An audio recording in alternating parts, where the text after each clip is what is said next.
Hello,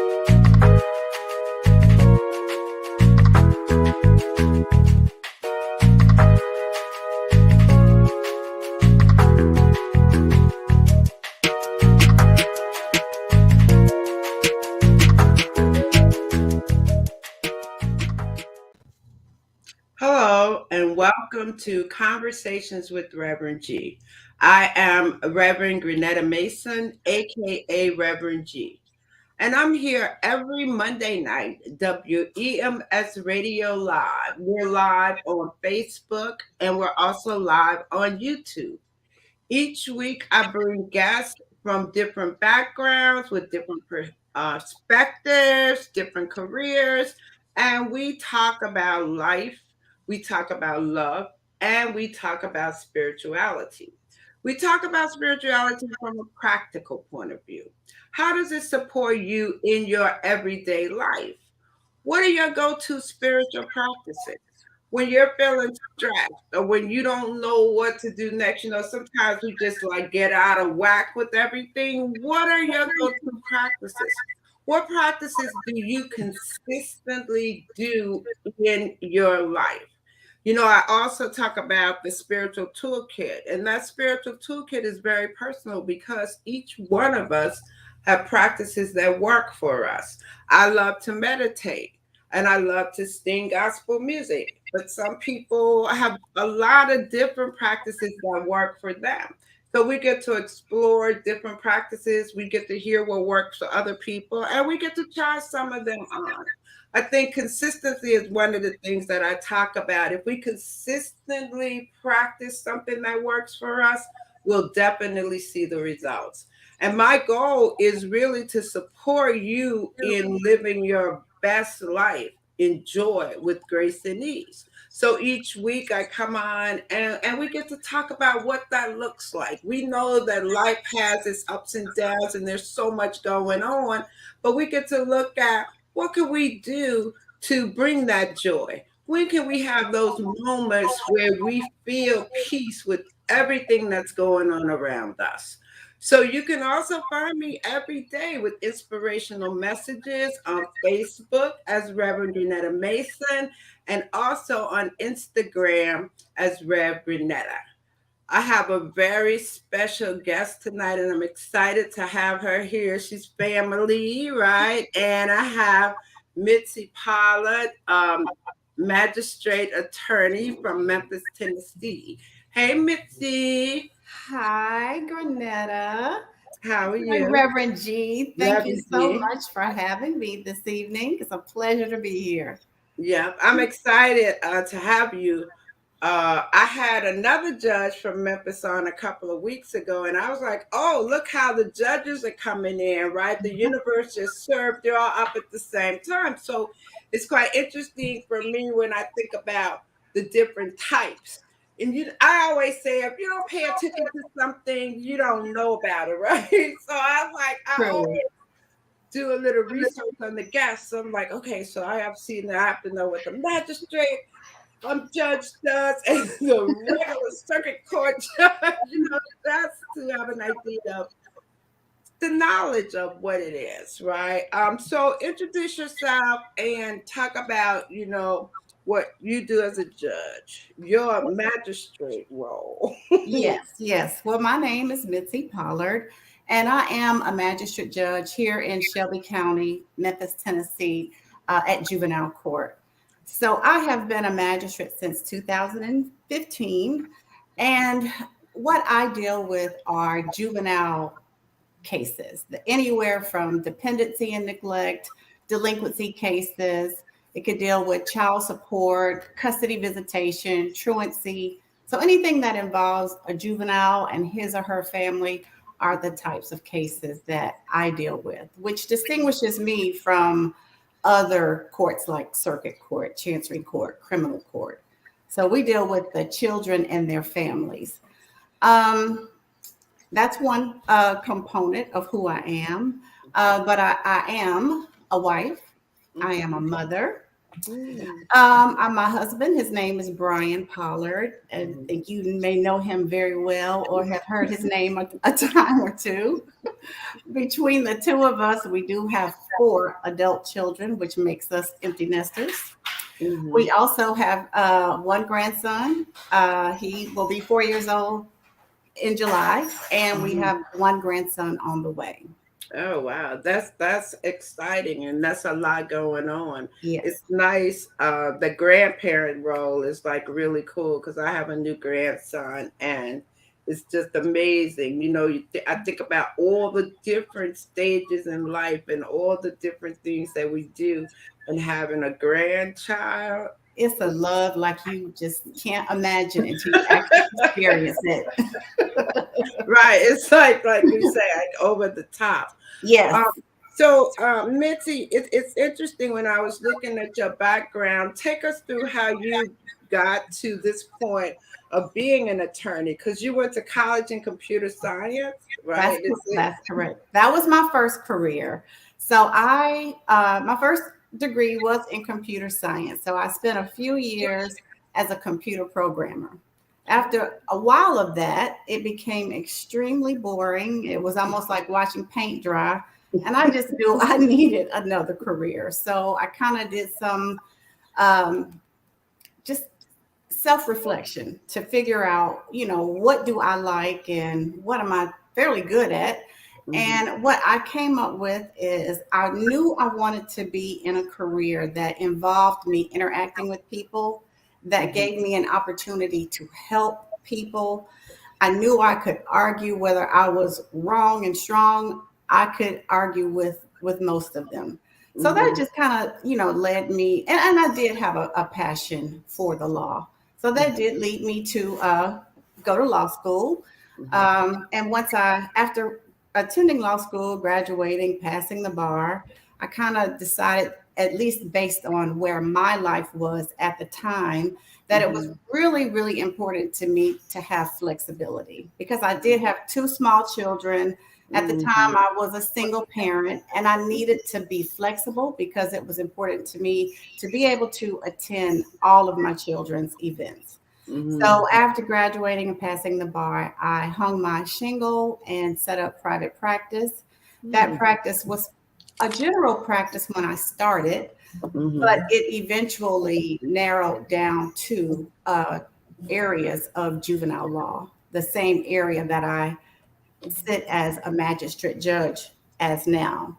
mhm, Um, so that is how I became from how I came from where I was as a computer programmer to an attorney. And mhm, then over the years, I had the privilege to practice in front of who is now the current elected judge, that is the Honorable Dan Michael. And I mhm, practiced before him and other magistrates for, several years. So I mhm, guess after, letting someone see my passion, letting someone see my work ethic, that mhm, he had enough confidence in me to appoint me as a magistrate judge. mhm. So it was just basically, having the passion, building the relationships, and just showing yourself, worthy of doing the work. Mhm, mhm.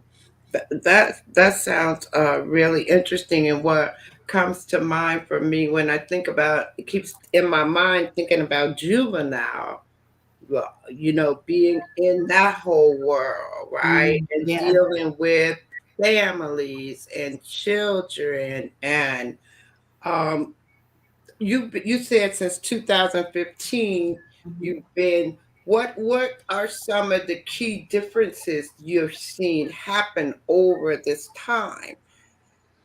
Well, unfortunately, in Memphis, Tennessee, the crime rate is high, and a Mm, lot of that conduct does involve children.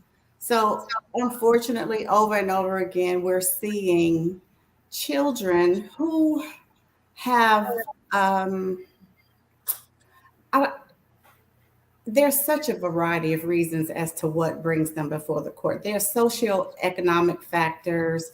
There mm, are factors of, having parents who, when they had children, were just children themselves.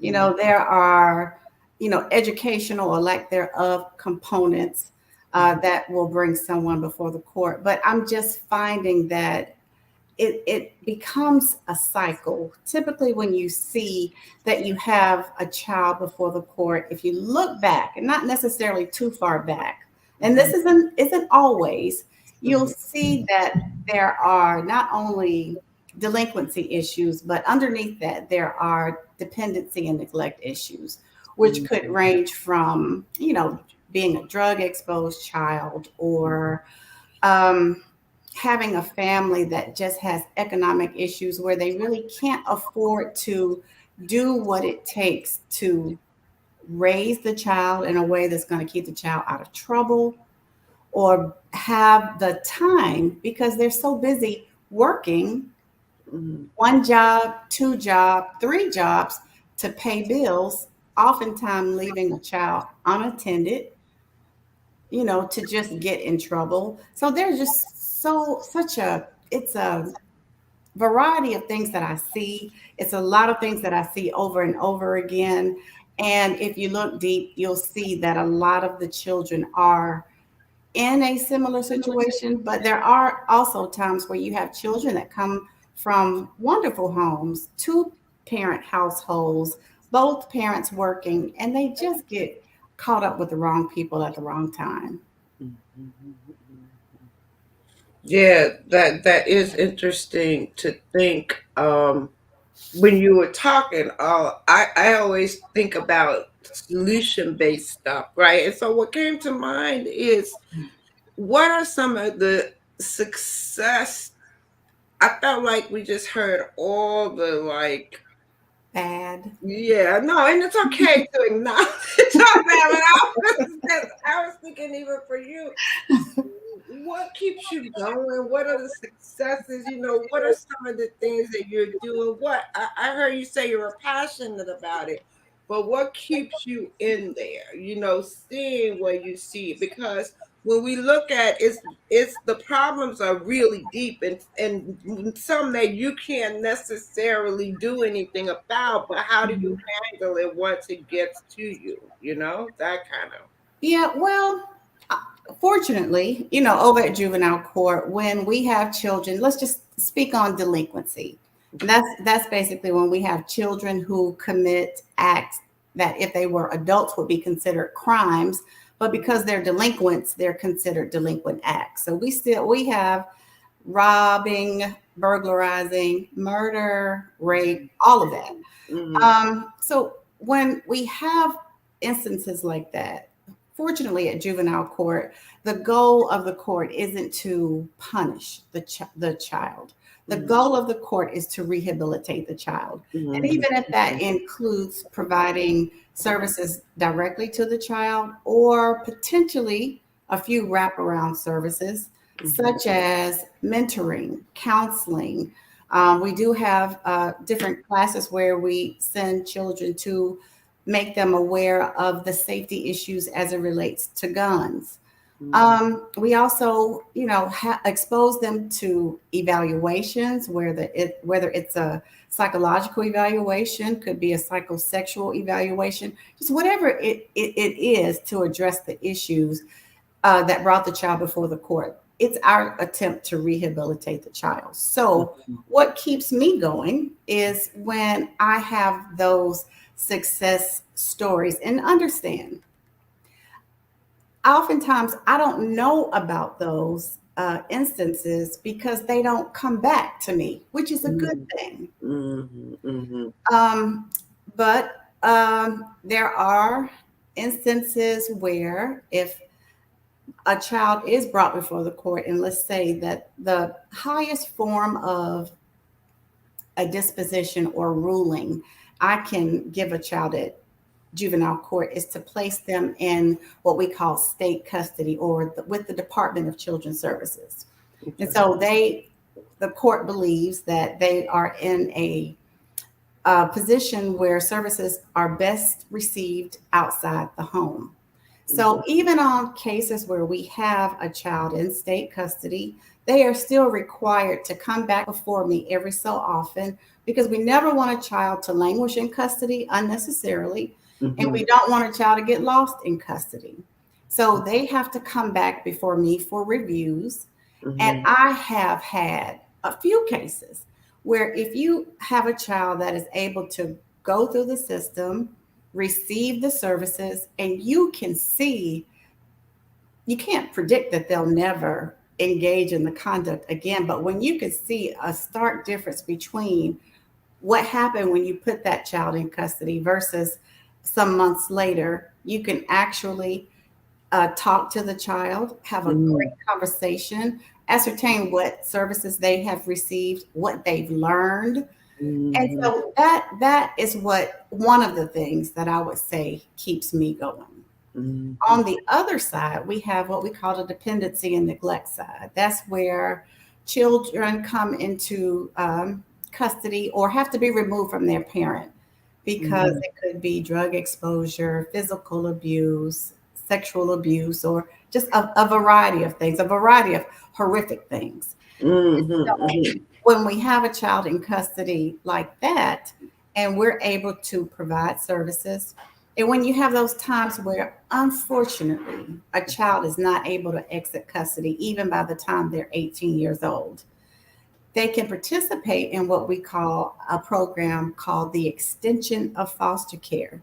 Meaning, if they exit custody, I mean, or they turn 18, excuse me, turn 18 while they're still in the department's custody, they can seek, go to college, they can receive a living stipend for housing, and a whole host of other money for other things. And when I see children in that situation and they come before me and they're in college, I had actually siblings one not too long ago who were on that particular docket. They had gone through foster care, had been in foster care for years, but they decided not to let that situation define them or keep them from being the best people that they could be. And they're both in college on the dean's list doing exceptionally well. So those stories or success stories like that keep me going. I know I feel as though I'm able to make a change from within inside. Yeah, it is interesting too when there's just so much of that, and then you see the positive outcomes of Yes. it, and seeing the difference that you can make in their lives, right? So it is interesting as I think about it. All the different services that are available to youth, because I know even with us, we work with justice served individuals, and we help them get high school equivalency, and we do programs specifically to support them. So it's great because I was wondering what types of programs were available, and that's good that there's every seems like there's everything if the kid is ready to move to that next step. Yes, Right, exactly. You can't right, just throw services at someone who's not ready to receive them. You exactly. can, but it probably won't be effective. Right. And that brings me to think about the mental health situation, right? Mhm. And how, um, as I think about it, with kids being so traumatized, right? How are we addressing all the trauma and the mental thing that they go through? Are we specifically addressing that, or are we trying to just move them and shift them, go to school, do these things? What kind of mental health services do they have available for these kids? Well, once we place a child in the department's custody, they have access to a variety of um, partners that they partner with to provide the services. So I'm not able to give you drill down to it, tell you exactly which agencies Mhm. provide those services. I know oftentimes we have representatives from youth villages on. I know they provide quite a few services to families that Mhm. include Mhm. therapy, counseling, Mhm. just and assessments to even know what direction to go. Mhm. But I won't be able to tell you specifically because once we put a child in custody, or if we use our court services, we have different bureaus. What we have is we call the Youth Services Bureau. That is Mhm. the internal portion of the court that also partners with a lot of community agencies to provide or connect children and families with services. So we kind of direct them to the broad agency, and then the Mhm. broad Okay. agency in turns sends them out to Right. different partners. Okay, I understand that. Mhm. The community partnerships that you have provide those different services, right? Yes, And I that's think about that too because we talk about mental health in our community, and at some point, we have to get over the stigma of it all. We have to have these services broadly available for everybody. hmm And when I talk to everybody, I say seek help, right? Because yeah, it really, really, really can make a huge difference in your life, right? absolutely. To be able to get some support, hmm it's like, well, not everybody necessarily needs therapy, but everybody needs somewhere to go, to talk, to hmm release. hmm To It could be a great friend, it could be your spouse, it could be somebody very close to you that you can really talk to and be honest with and do what you need to do. So I recommend therapy for everybody. And I thought about these at this point when they are in the court. It's really important at that point, I think, that for them to get therapy. I don't mean to laugh, but I'm saying like the intervention, right? That Yes, part, right? yes, yes. Is right, and I guess that's what I was curious about, and I understand what you're saying. It's like I would have to talk to like the Hope Center that you would send them to find out from that partner what services they're offering, and did they amp up? And I think about even with COVID, what talk about what you saw happen over this past 2 years once COVID hit. What differences did you see? What happened in Hmm. your world? Well, I can say from a juvenile court perspective, when COVID hit, we were probably down for maybe 2 weeks at the most. And Mm, during that 2 weeks, we spent a lot of time learning Zoom. And mm, since then, since 2020, we have conducted all of our hearings, or the ones that are possible to conduct via Zoom. It's really all with the exception of just one docket, and we're working on that now. We've had via Zoom. mhm, Um, it has had its Zoom has its positives in mhm, that, in my view, it does promote a lot more involvement because people don't have to take off work to mm, come to court. They can participate, take a break from work, and maybe step to their car or a break room and mhm, participate, especially on the settings that lead up to trial, because most of that is just the preliminary issue. mhm, mhm, Um, so for that, it has been good. But in terms of a COVID perspective, um, unfortunately, I have had an increase in number of children who have come on a dependency and neglect basis because they've lost a parent because of COVID. mm, I have mm, seen an an intake of mhm, those types of cases. mm, mhm, I can also say that now that everyone has just kind of gotten adjusted and acclimated, and we know what COVID is, and we understand it a little better, it appears to me, and I don't have the numbers to back mhm, it, but it seems that we may be having more cases come in because for a while, when kids were unable to attend school and had to attend school virtually, mhm, our school partners, the teachers, the principals, were some of the people that we were able to rely on as reporters mandatory Mm-hmm. reporters of any sort of abuse. Mm-hmm. So if you Mm-hmm. have a child that's home for an entire year, Right. you don't have that eyes on that, Mm-hmm. we Mm-hmm. were used to having. And so perhaps some stuff got missed, Mm-hmm. unfortunately. But now that Mm-hmm. we're back, um, I think there may be an uptick in those types of cases as well. Mm-hmm. Um, but I can tell you, I don't believe it has had an effect or an impact on the delinquency docket, the docket where children are alleged to have committed crimes. That has remained fairly steady. Mm-hmm. Mm-hmm. Mm-hmm.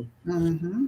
Yeah, that is pretty interesting when we think about just dealing with kids, right? Yeah, Just dealing with them. yeah. Um, I was also thinking about when you talked about the parents. Do you deal with what role do you have in child support? What do you do in that whole world? Well, I don't have a designated child support docket. At Oh, juvenile court, we do have a what we call our child support magistrates who only hear child support cases.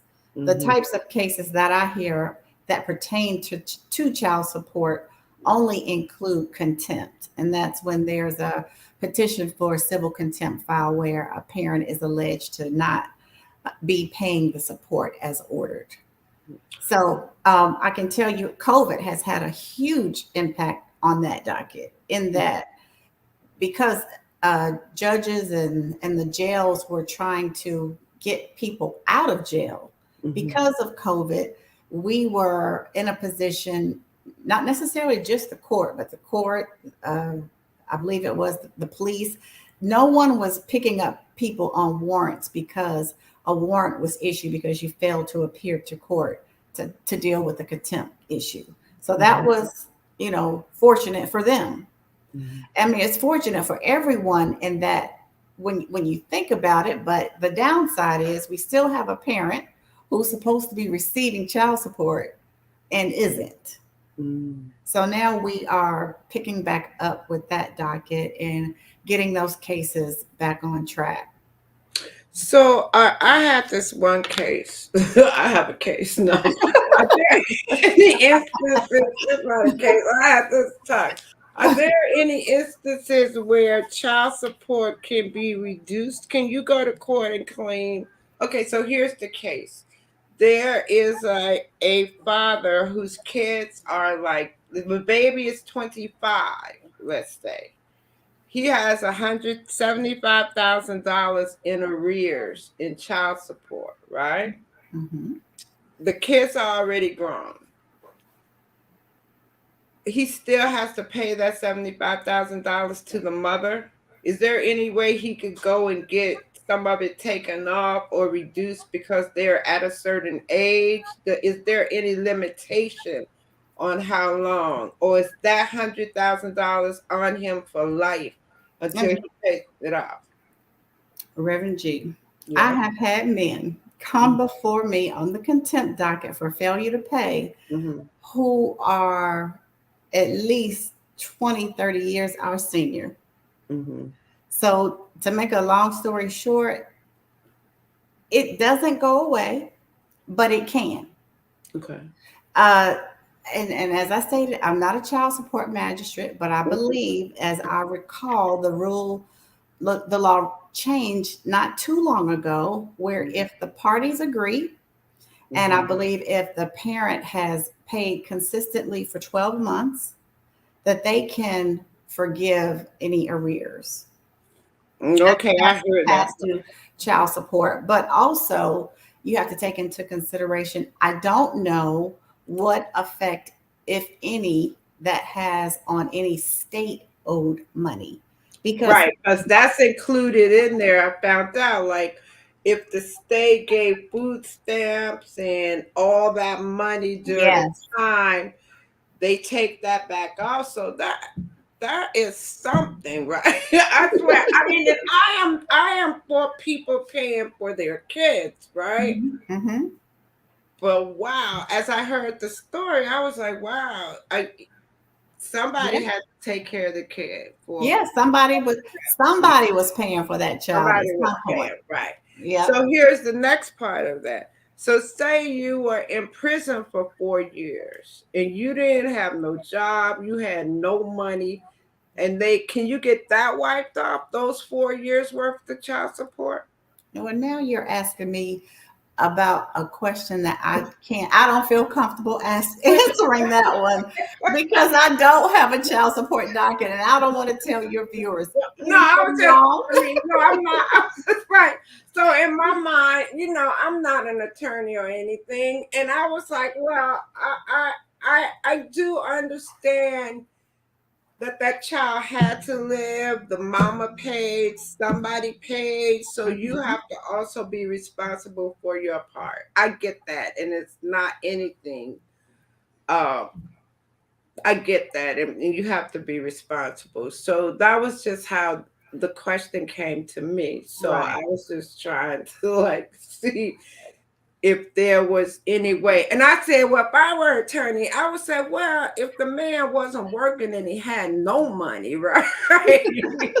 But we have this thing called underemployed, voluntarily underemployed. Hmm. Those are just factors that the court does take And into look at consideration. okay. And Mhm. you know what I think too, and that's interesting where you said that because I think that people don't necessarily know what's available. They don't even go to check out what's available. They just sit in because when I was thinking about the people where you have the programs where if they've been in prison, they may be able to get it all wiped out and they can vote and they can do certain things. But there are programs that you have to seek those programs out and True. you have to be willing. But is the information there? Because the question for me was, did you know these programs were out there? True, true. You I'm know, sure across the state, every bar does promote what we call pro bono work. And across the state, there are so many agencies that offer pro bono work to litigants, just as hmm we described. So hmm it's out there. It is out there. hmm hmm Yeah, yeah, parents are responsible, right? Not there, but that's why they get to pay that money back. The thing was parents are responsible for kids and not the taxpayer. And I agree with that. And part of the money in arrears is a part of that taxpayer money that they have to pay back because of the support that the mother got from the state. Part of it, yes. Yeah, But we do have to also understand and recognize that some people do fall on hard times and they do require the assistance of the state right. just to get by. Right. Absolutely. Absolutely. I agree with that. And then it's like, yeah, it's a huger problem than we could ever discuss. Oh, it is. Right. Right. There are multi levels to Right. it. That's what I was gonna say. There's so many layers So many to levels. it, right? Yes, There's so much, right, that we couldn't yes. even get to because even what comes to mind for me is like the programs are there. Are people taking advantage of them? If they Mhm. are, why are so many people still not in a good place? Right? Yes, You yes. know, That's true. yeah. And when I talk, it's like, yeah, well, we have this program over here, and we have this program over here, and I want to say, well, are people taking advantage of those programs, and how many people are taking advantage? But you don't want to get that deep on it, and say, what's the Right. result of these programs that Yes. are here? Do people know they exist? And that for me is about education and understanding what resources are out there. Hmm. How do Hmm. we let the people know that these resources are available? And maybe we are letting them know and they just not going. There's like, That's a possibility too. So yeah. I'm sure that every state has what they call a bar Hmm. association. Hmm. So I'm Hmm. sure any person in any state can call any bar association and inquire about the availability of pro bono work. So Hmm. that may be a start. Right, And right. then we have the Google machine. You You have to can Google. always Google pro You can bono work Google. in your area. So Right, right. That's a good way, yeah, and just letting people know that it's available. So, let's shift and talk about your spiritual journey.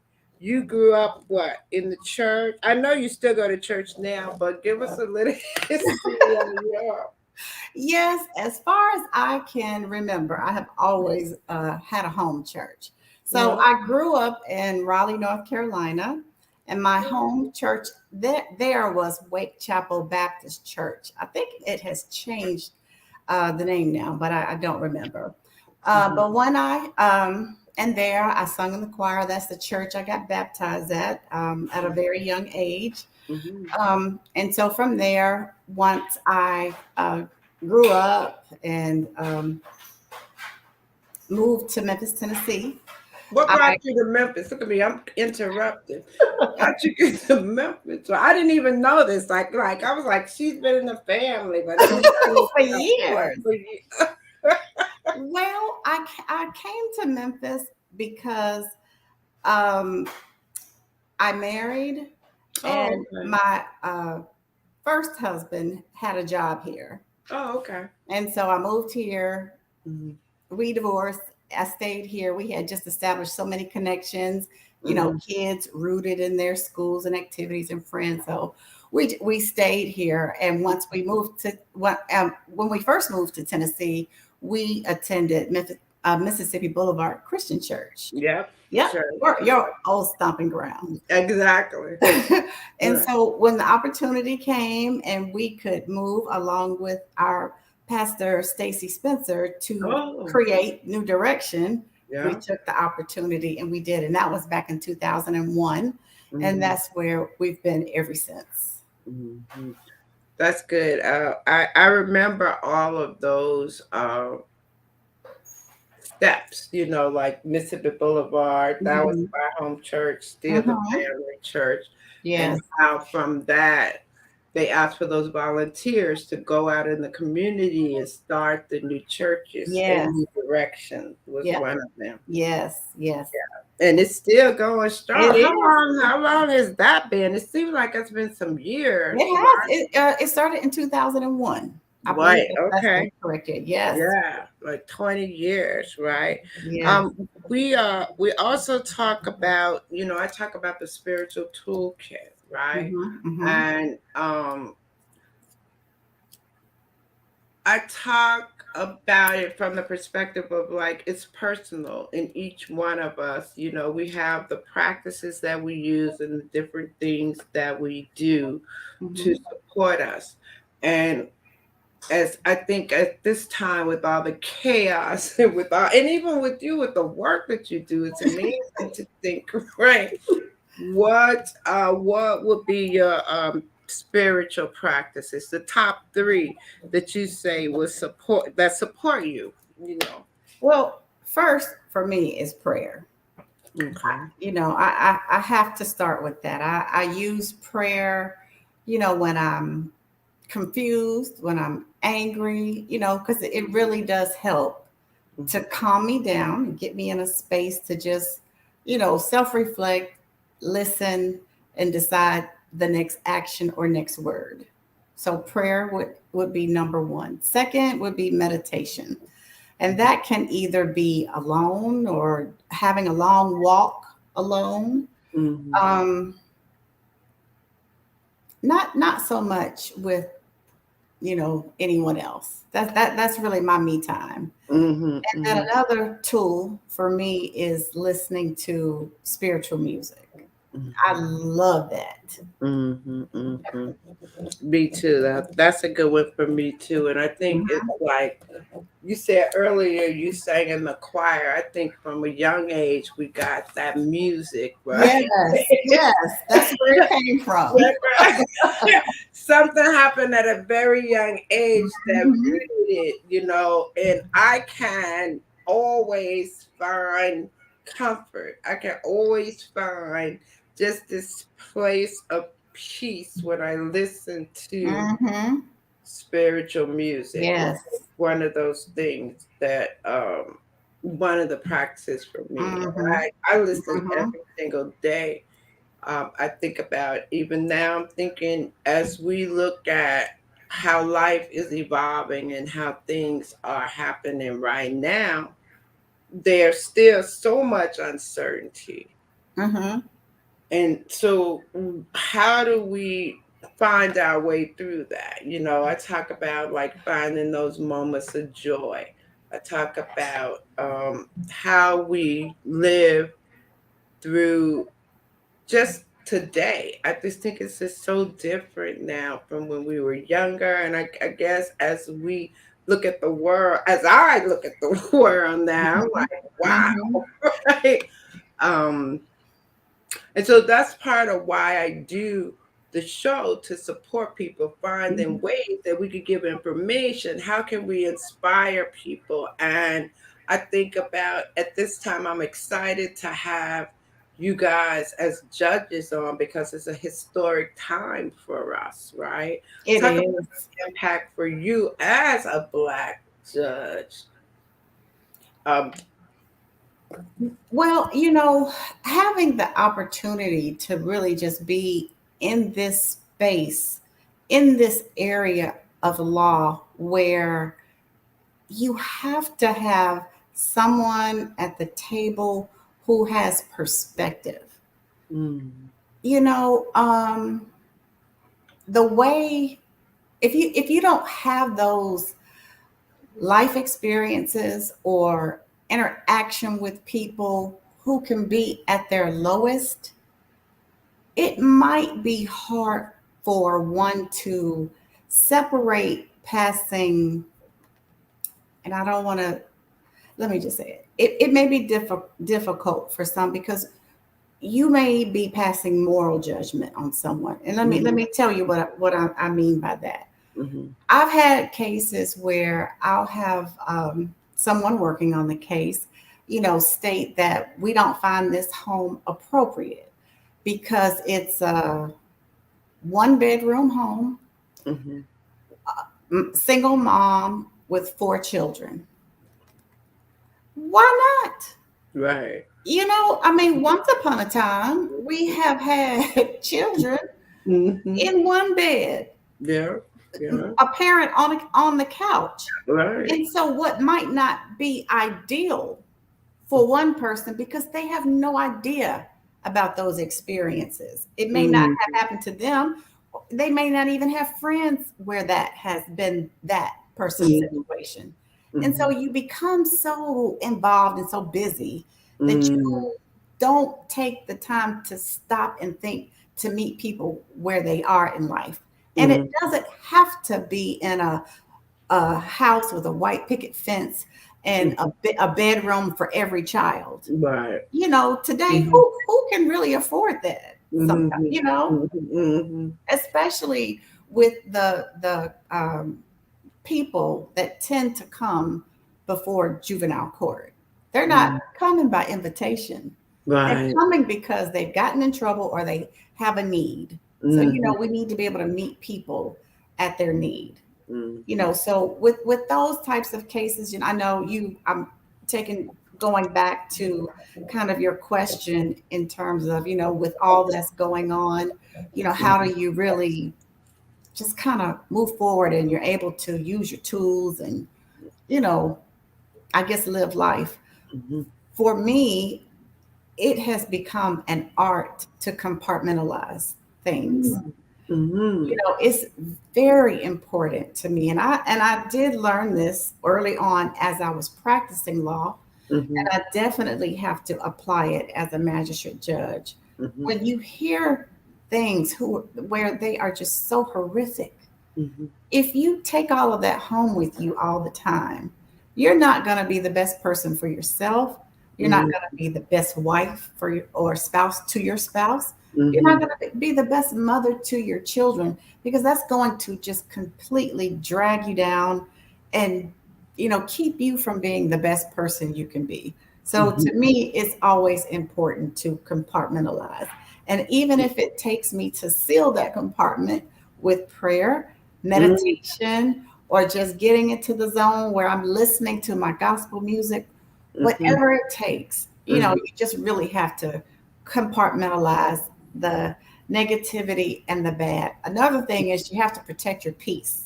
Mm, I have mhm, learned and I have made it a habit, and my coworkers pick at me all the time about this because I don't watch the local news.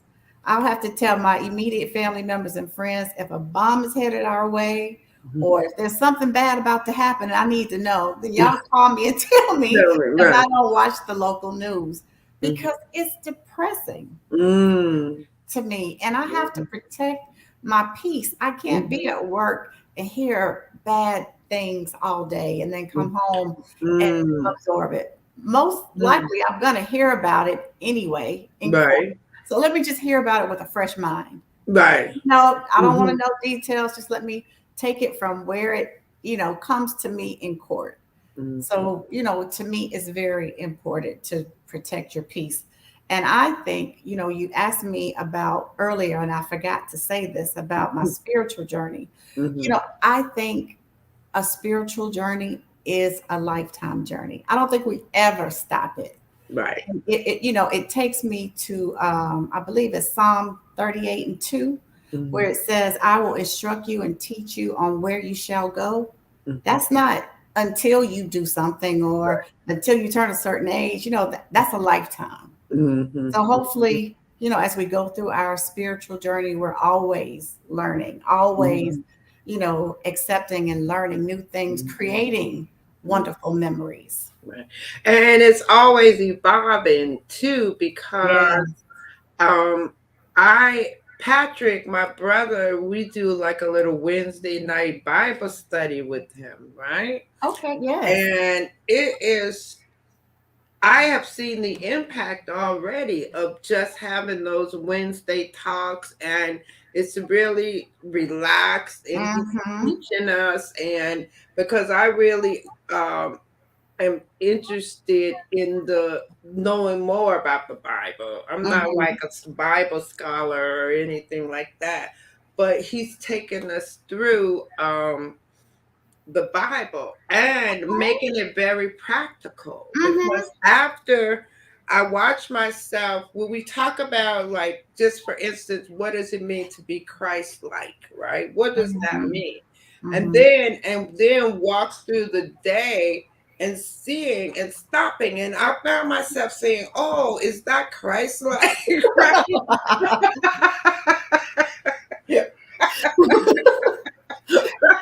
Yes, I can ask myself that probably a few times a day. So yes. Right. So what it is it's, I think about the consistency. I think about what we practice and Yeah. how we live our lives really does support us. I love that you said protecting your peace. I really, Mm-hmm. that's a practice, right? Yes. In Yes. itself, right? Yes. Yes. And it takes a lot to protect your peace, because so many things come It for does. you and come to you. And Yes. protecting your peace, I love the whole idea of what that means. It's about, Mm-hmm. saying no. It's right. Yes. It's about, like you said, taking the time for self Mm-hmm. when you go for your walk alone, having those moments. Mm-hmm. And the meditation and the prayer, having those both, I think I love the combination, because in the prayer, you are being grateful and gratitude, and sometimes you Yes. ask for things, but in the meditation, you're Mm-hmm. listening. What should I do? Where should I Yes. go? So we need both. You got the talking and the prayer, but when do you Mm-hmm. hear God? And when do you hear? At what moments are you hearing what your next steps are, right? And how to move. Mm-hmm. Mm-hmm. Well, sometimes I can say I hear it, or as I'm praying, and Hmm. sometimes God doesn't always answer right Mhm, away. mhm, I could mhm. be I can be doing something, and all of a sudden, just something just drops in my spirit. I'm like, Yeah, okay, there it is. God, Yeah, that, exactly. yeah, I heard you, Mm, Lord. yeah, Yes, yeah, exactly. That's what I was thinking. And in many ways, it's just being aware, right? Being yes, aware of what's going on. Because we Mhm. can walk through as zombies. You know how you think about if you drive to work the same way on Saturday, you're not even going to work and you driving that way, right? Yeah. Uh-huh. Like a robot, like a zombie. Like, Yes. yeah, and we can live our lives like that, just Mhm. continuously on that same road, right? And not Mhm. even aware of anything that's going around. I talk about too, one of the things for me too is talking about the law of attraction, right? Mhm. And the whole idea of if you're at peace, then you will continue to attract others who are at peace. You Yes. know, I think I about truly believe that. yeah, the Mhm. positive. It's like what you give, you get. Yes. So people, it's like, oh, I'm looking for love. No, if you give out a whole lot of love, then it'll Love is find coming to you. you. Right, it will Absolutely. come to you. So the Mhm. whole idea is, who are you being? Right. And it breaks down too, and even in our relationships, we're like, we want this person to do this, this, this. Well, what are you doing? Are you being that person? Right. You doing those things? Are you? Yeah. So it's like, who are you being? And you'll get it. If I want love, I'm Mhm. just gonna love everybody, right? Mhm. So it's Right. practice. That's true. That Oh is so God. true. Yeah, of how. And I was saying, it's easy to start. So people think, I always think, you know how we talk about the how do we get started? What do we do? So say your life looks like a wreck right now, right? And I'm just thinking Mhm. about Mhm. a lot of people are feeling at this point they don't know which way to go or what to do. And I thought of this morning. It's that if you just do a simple gratitude practice, right? Mhm. You think Mhm. about it when you're like really down or confused. If you just start being grateful, thinking about what can I be grateful for, and that's just a simple little practice, right? You will see the shift. Did your screen freeze? It looks like you froze, right? Your hand went up, right? Um,